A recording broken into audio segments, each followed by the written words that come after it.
जो निकलता है ना भोगोगे, ये अकाट्य होता है।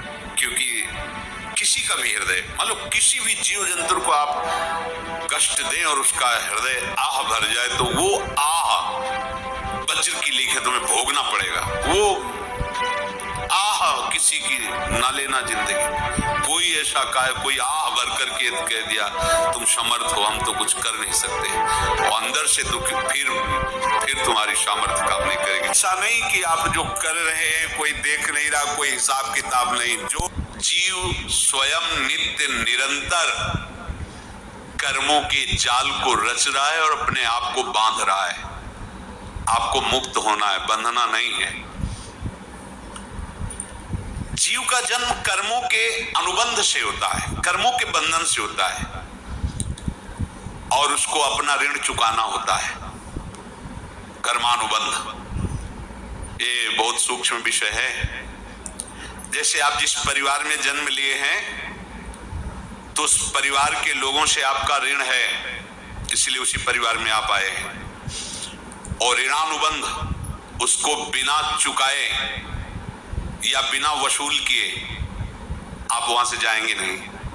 आपको लेना है तो वसूल करना है, और देना है तो चुकाना है। ये पूर्व के जन्मों से निश्चित किया गया है।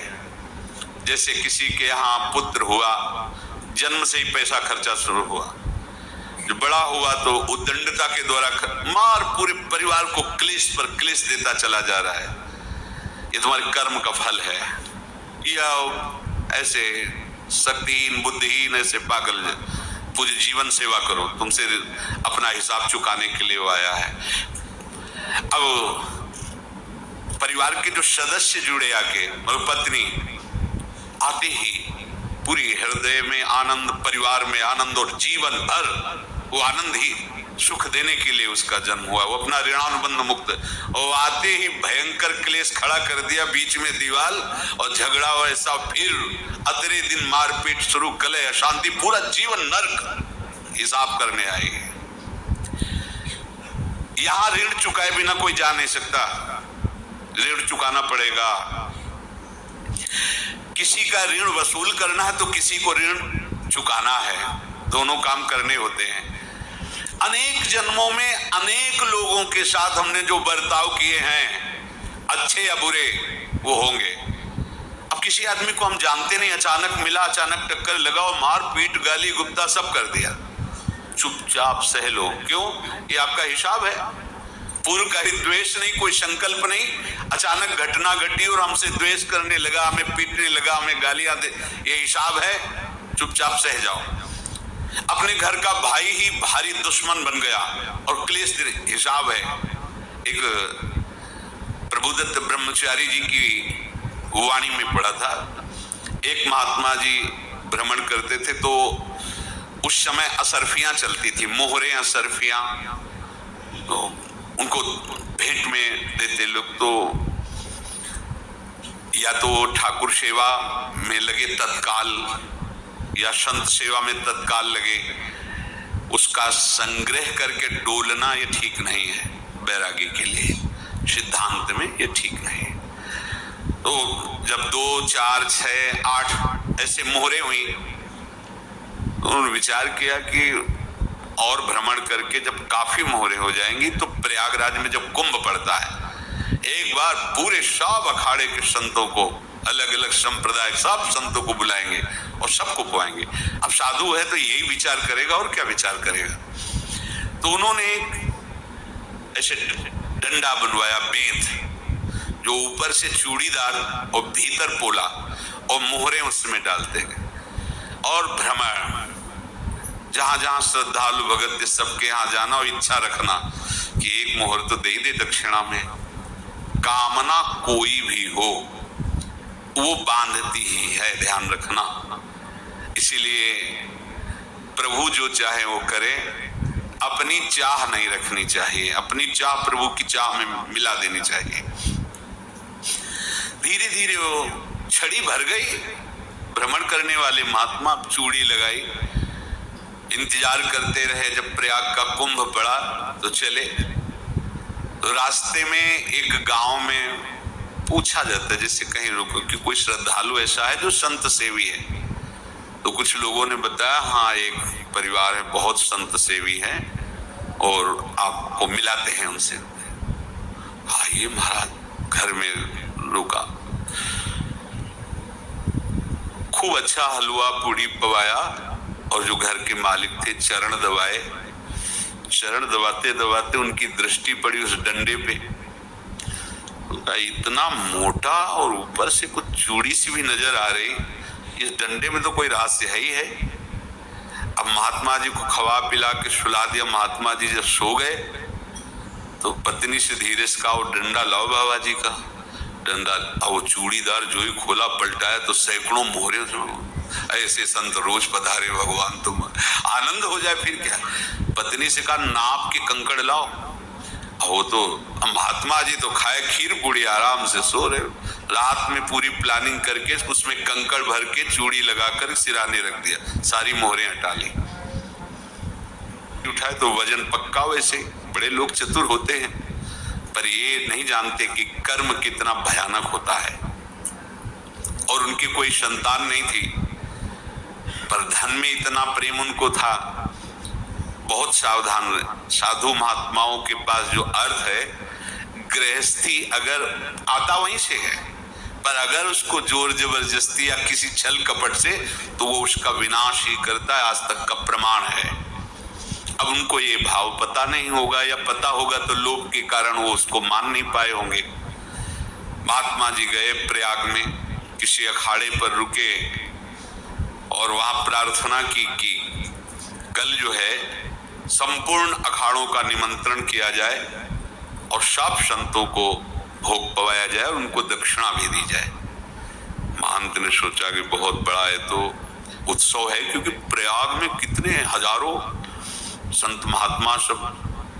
तो उनका महाराज बोरों इसमें चीनी और टीनों घी लगेगा, सब व्यवस्था। बोले आप मंगाइए, एक एक हिसाब हम करेंगे, हमारे पास सब व्यवस्था है।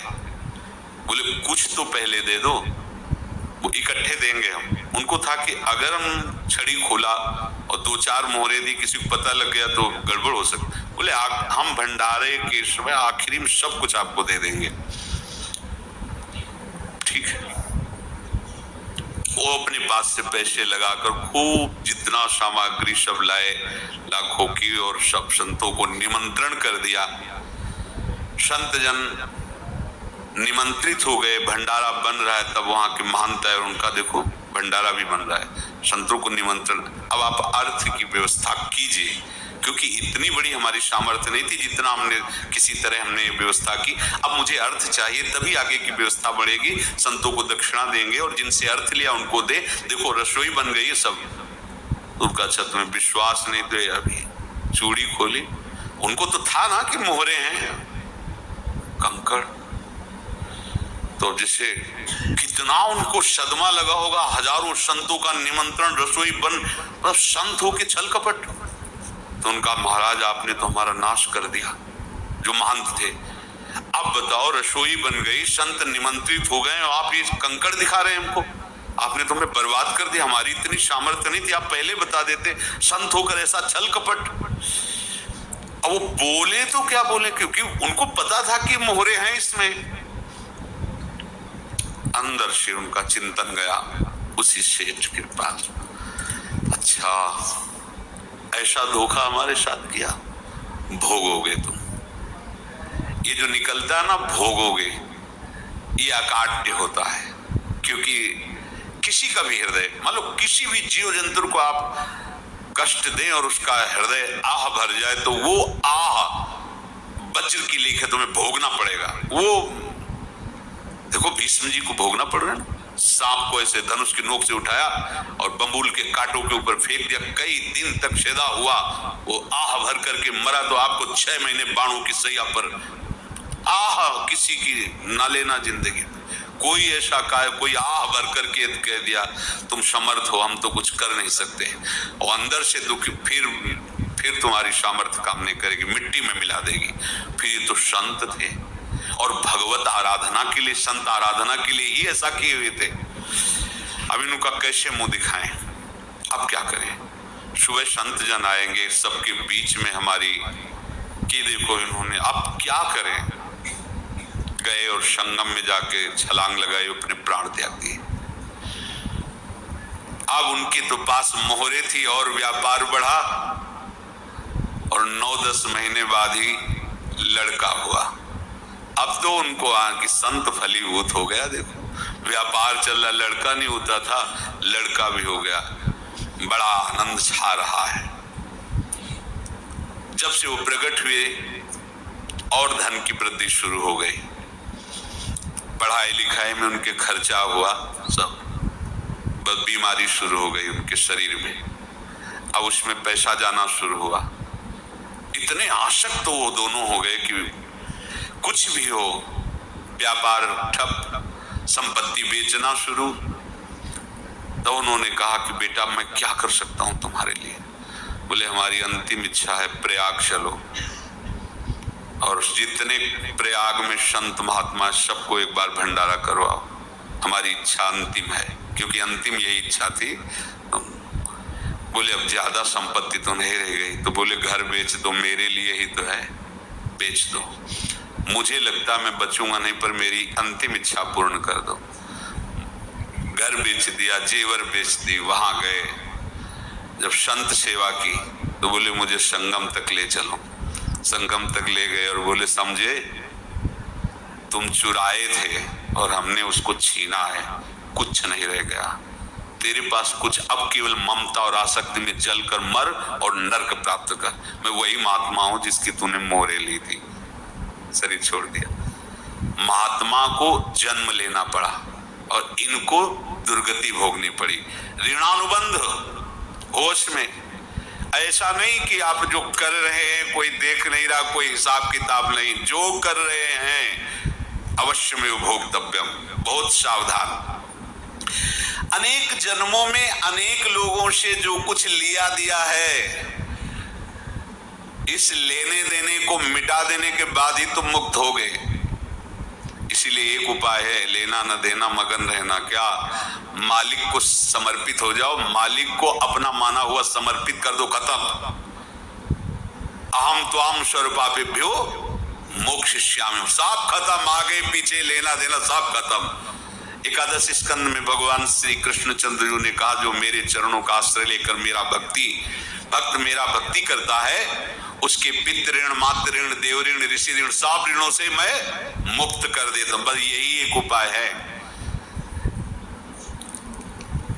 जो इसके बंद करने का उपाय भक्तों के लिए है। वो यही है, भगवान की शरण में होकर अपना माना हुआ पूरा भगवान के अर्पित कर दो। अर्पित करने का तात्पर्य उसमें आम हटा दो। तदीयम वस्तु गोविंदम तुभ्यमेव समर्पये। जिनसे तुमने सेवा करवाई है उनकी सेवा करनी पड़ेगी। जिनसे तुमने जो कुछ लिया है उनको देना पड़ेगा। ये लेने देने का व्यापार जब तक समाप्त नहीं होगा तब तक तुम्हारा जन्म मरण चलता रहेगा। अब आपको यहां समझना है, यदि आपसे किसी ने पैसे लिए बेईमानी करके नहीं दे रहा है तो आप उसको गाली मत दीजिए। आपने बेईमानी की थी इसलिए आपकी बेईमानी हुई है, ले गया, कोई बात नहीं है। बंधन से मुक्त हुए, जो बोझा था चला गया। उसको ऐसा ना देखे कि बेईमान हमारे रुपए मार लिए, अब जो कुछ होगा देखेंगे। अगर आप आगे नया कुछ करते हैं तो फिर आगे का हिसाब आपको भोगना पड़ेगा, ध्यान रखना। ऐसा नहीं है कि आपको भोगना नहीं पड़ेगा। एक ही उपाय है कि अब जो शरीर धारण के इसी में जो भोग ले आगे ना होना चाहिए। तो क्या करे? सर्वतो भावेन भगवान की शरण ले ले। ये तो सर्वाणि कर्माणि मयि सन्न्यस्य मत्पराः अनन्येनैव योगेन माम ध्यायन्तु उपासते तेषाम् अहं समुद्धर्ता मृत्यु संसार से। ये बड़ा कठिन है पार होना, कोई छोटी मोटी बात है।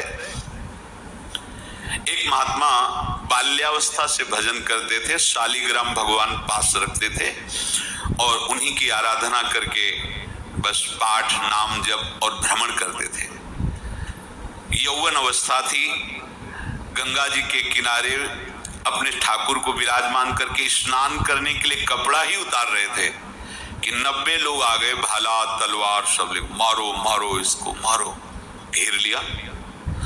तो उन्होंने हाथ जोड़कर कहा, हमने क्या अपराध किया, कोई सुन ही नहीं रहा। तो उन्होंने कहा, मार तो डालोगे ही आप 90 लोग, हम कोई अस्त्र शस्त्र तो लिए नहीं, एक बार हमें गंगा में डुबकी लगा देने दो और अपने ठाकुर को स्नान करा देने दो, फिर इसके बाद आप मार देना। भगवत इच्छा से वो लोग रुक गए, स्नान किया और अंदर से प्रार्थना की, प्रभु ये क्या लीला है आपकी, आपके सिवा मेरा कोई है नहीं और ये मुझे मारना चाहते हैं। तो भगवान ने जानते हो क्या कहा उनके अंतर में, तुम मेरे में ध्यानस्थ हो करके शरीर को छोड़ो, ये लोग मारेंगे, ये मेरे भजन का फल है कि तुम्हें 90 जन्म नहीं लेना पड़ेगा, एक ही जन्म में 90 मिलके, तुमने 90 हिंसा की थी पूर्व में, तो तुम्हें 90 बार जन्म लेना होता और एक एक करके मारते। ये मेरे भजन का प्रताप है कि एक बार में ही 90 का हिसाब हो जाएगा। तुम आंख मूंदो, मेरे ध्यान में मगन रहो, मेरे प्रताप से तुम्हें कोई चोट नहीं होगी और स्वाभाविक मूर्छा अवस्था में प्राण तुम्हारे छूट जाए। ऐसा ही हुआ, ऐसा हुआ। तो ये बात समझ लो कि ये जो कर्मानुबंध है, ऋणानुबंध है। अब देखो, अगर शाप महात्माओं ने दिया कि तुम्हारे वंश का इससे विनाश होगा, तो भगवान भी परम धाम जा रहे तो उसी कील से, बाण की नोक में जो मछली लील गई थी छोटा कण, उसी से की नोक बनाई और उसी नोक को प्रहार किया, भगवान के श्री चरण में वही बाण की नोक लगी और भगवान था, स्वीकार किया ना। भगवान का बड़ा लीला विचित्र है। अगर छुप करके उधर रामावतार में बात, तो इधर ऐसे स्वीकार किया है भगवान ने। ऐसा कहीं नहीं दिखाया कि मैं भगवान हूं तो मैं अपने लिए, ऐसा नहीं दिखाया। नारद जी का हित किया पर नारद जी ने शाप दिया तो भगवान ने स्वीकार किया। बंदरों ने ही सहायता की, जैसा बोले थे वैसा। ये लीला इस शरीर में भोगनी पड़ेगी। हाँ, ज्यादा को कम में भुगता देंगे, पर अब अगला शरीर ना मिले, इसके लिए सर्वतो भावेन भगवान के आश्रित हो जाए। जैसे आपने दुकान फैला रखी है, तो उसमें दो काम होते हैं, लेना और देना। किसी को उधार दिया है तो हमें उससे लेना है, और कोई नगद देकर सामान ले रहा है तो उससे सामान देना है, या उधार लिया है तो हमें उधार देना है। अब अगर दुकान बंद करनी है तो तुम्हें देने वालों पर जोर देना है, लेने वालों पर जोर नहीं। लेने वाला तो जाओ हम क्षमा किया, समर्पित किया, हमारा कोई संबंध नहीं, खत्म हो जाए, वो खुशी हो जाएगा। लेकिन देने वाला तुम अगर दुकान भी उठा दोगे तो जहां भी रहोगे तुम्हारे पास वो आएगा, लाइए हमारा। तो देने पर नजर रखिए, जिसका जिसका हिसाब है वो आपके सामने आता जाए, हटाते जाओ। लेने पर नजर मत रखिए और दुकान फौरन उठा दीजिए, नहीं अगर लेते देते रहे तो चलता रहेगा। आगे चलकर कुछ लेना न देना, मगन रहना बस अपने प्रभु के चिंतन में। अब हम कैसे जाने कि किसको क्या देना है, हमें क्या पता। तो हम पूरा हिसाब जिनको पता है उनको दे देते हैं, समझ रहे हो, उनको पता है क्या लेना है क्या देना है, तो इनके पास पहुंच गए, सरकारी हिसाब से सब बराबर कर देंगे। हमको अपनी जिम्मेवारी इनकी चरणों में समर्पित कर देना है, तभी हम जीवन मुक्त होंगे। ये रहस्य की बात है। प्रभु कह रहे हैं, यस्य सर्वे समारंभाः काम संकल्प वर्जिताः ज्ञानाग्निदग्ध कर्माणं तमाहु पंडितम बुधाः। जिसके संपूर्ण कर्मों के आरंभ संकल्प और कामना से रहित हैं, तथा जिसके संपूर्ण कर्म ज्ञान रूपी अग्नि से जल गए हैं, उसको ज्ञानी जन भी पंडित कहते हैं, बुद्धिमान कहते हैं। पूज्य श्री भाई जी महाराज कह रहे हैं, जैसे वहां ज्ञानाग्नि से दग्ध कह रहे हैं, तो अपने वृंदावन वासियों का प्रेमाग्नि से सब कर्म संस्कार दग्ध होते हैं। जिस समय आपके हृदय में भगवत प्रेम का प्रादुर्भाव होगा तो लेश मात्र कभी तुम्हें दुख नहीं भोगना पड़ेगा। प्रेम का प्रादुर्भाव होते ही दुख का नाश हो जाता है, महासुख। जब प्रेम का प्रादुर्भाव होगा तो समस्त पाप भस्म हो जाते हैं, अशांति नष्ट हो जाती है, संसार ज्वाला स्पर्श भी नहीं कर सकती है। जब भगवत प्रेम का प्रादुर्भाव होता है तो हो सकता है उस उपासक के जीवन में दुखों का पहाड़ टूट पड़े, परिवार खिलाफ, शरीर रोगी, अव्यवस्था, बहुत बहुत कुछ, सब कुछ। कह रहे इतना सब होने पर भी उसके हृदय में कोई भी दुख नहीं होता। ऐसा सामर्थ्यशाली भगवत प्रेम है। भगवान के चरणारविंद का जिसके हृदय में प्रेम है, भारी से भारी दुख भी उनको विचलित नहीं कर सकता।